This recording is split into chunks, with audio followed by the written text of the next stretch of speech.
Welcome to Daily Scripture Reading. I do not own the rights to this music.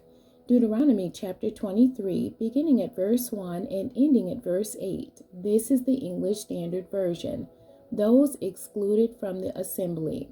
No one whose testicles are crushed or whose male organ is cut off shall enter the assembly of the Lord.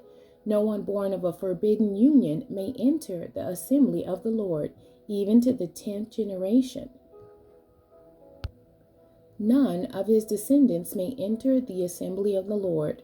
No Ammonite or Moabite may enter the assembly of the Lord, even to the 10th generation. None of them may enter the assembly of the Lord forever, because they did not meet you with bread and with water on the way, when you came out of Egypt, and because they hired against you Balaam, the son of Beor, from Pethor of Mesopotamia, to curse you. But the Lord your God would not listen to Balaam.